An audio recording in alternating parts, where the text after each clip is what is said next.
I know, it's October and the cold weather of winter is on its way in a matter of weeks, and you're saying, hey, it's time to put the garden to rest. Most of that is true, but there are still things to plant in your fall garden, including one of my favorites, garlic. Now, hey everybody, I am Mark J. Weather, on TV by day, but in my spare time I like to dig in the dirt, get my hands dirty, and grow things. So let's grow together. And today we're gonna grow garlic. You like garlic? No garlic for Costa? Oh. You always plant garlic in the fall, depending on what zone you live in. You want it a couple of weeks before the consistent cold weather arrives. Now for me, that's mid-October. For zones farther south, maybe 7, 8, or 9, you can probably wait until November to put your garlic in.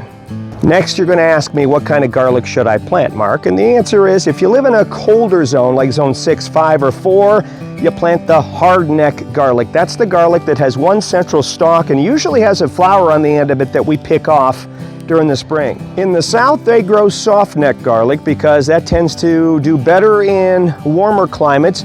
It also stores better than the hardneck varieties. These hardneck varieties will store for about 4 to 6 months. Now I'm preparing my soil. I'm digging it a good 6 to 8 inches deep. And before I put in my garlic cloves, I want to fertilize, because garlic is a bulb crop. It benefits from a general organic fertilizer sprinkled and mixed into the soil.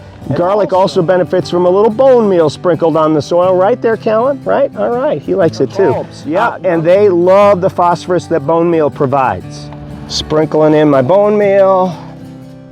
Gonna mix it in real well into the top 4 inches or so of soil. It's pretty simple to plant your garlic. You just break the bulb apart into its individual cloves. And next we plant our individual cloves. And of course you see the flat side versus the pointy side, the flat side down, that's where the roots will form. I do want to stick these at least 2 inches, probably closer to 3 or 4 inches down into the ground. You don't want them to freeze during the dead of winter. Now my garlic cloves, I'm going to keep them about 4 inches apart, cover them over, voila. Now planting garlic is easy. Anybody can do it. You do it in the fall. You might even see some green growth during the winter time if you have some milder weather. The garlic should be ready to harvest the end of next June into early July as the green growth begins to fade and dry. Thanks for joining me today and helping me plant my garlic. Don't forget to subscribe and hit that notification button so that you're notified every time I do another cool gardening video. In the meantime, have a great day and enjoy the garlic.